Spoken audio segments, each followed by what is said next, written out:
அண்ணா நமக்கு என்ன ஊருங்கன்னா எந்த மாவட்டத்துக்கு உட்பட்டவங்கண்ணா நீங்க? விருதுநகர் மாவட்டம், சிவாஜி தாலுகா, புதுப்பட்டி கிராமம்.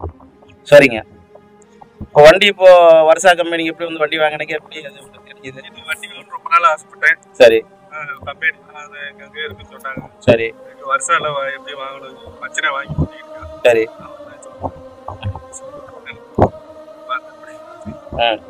வண்டி வாங்கி சரிங்க. வண்டி வந்து வாங்கிட்டு சரிங்க. அவங்களும் வந்து நல்ல மாட்டி கொடுத்தாங்க. சரிங்க. வெங்காயம் போட்டுது. வெங்காயம் நீங்க வந்த உடனே அடிச்சு வெங்காயம் அதே கலரி கொடுத்துருக்கு. கொடுக்குறக்கு ஆள் அதான் கட்டி போட்டுச்சு. பறக்குறதே வேலை. ஆளு கம்மியா பொறுக்கிறது மட்டும் தான் வேலை. நல்லா அருமையா கலரி விட்டுச்சு உங்களுக்கு. அருமையா கலரி விட்டுச்சு. சரிங்க. ஆமா, ஆள் கொடுக்குறது ஒரு 5-6 வேலையை ஒரு ஆளு பார்த்துக்கு. சரிங்க. அதனால சம்பளம் எல்லாம் மிச்சம் தான். சரிங்க. ஆமா, நல்லா இருக்கு வண்டி. வண்டி நல்லா இருக்குங்க. வருஷா கம்பெனி நீங்க உங்க யூடியூப் மூலியமா பார்த்து வாங்கினீங்க, ஒரு சொந்தக்காரங்க மூலியமா சொல்லி வாங்கினது? சொன்னாங்க, யூடியூப் அனுப்பி விட்டாங்க. அவங்க நம்பர் வாங்கி அனுப்பி கேட்டேன். சரிங்க. அவங்க போட்டு விட்டாங்க. போட்டதே எனக்கு பிடிச்சி. எத்தனை ஹெச்பி வண்டிங்க? 9 ஹெச்பி. 9 ஹெச்பி வண்டிங்க. வண்டி ஓட்டுறதுக்கு நல்லா இருக்குங்களா? வைப்ரேஷன்ல நல்ல இதா இருக்கு. விவசாயிங்க நம்பி இந்த வண்டி வாங்கலாமா? இப்ப வாங்கலாம்.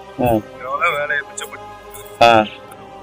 சரிங்க. 5-6 பேர் இருக்கு. வண்டி வச்சு சரிங்க. உழ ஓட்டுறதுக்கு, பாத்தி போறதுக்கு, வட்டை பாத்தி போறதுக்கு, வாய்க்கால் வர போறதுக்கு எல்லாருமே பார்த்து காத்து கிடக்க வேண்டியது.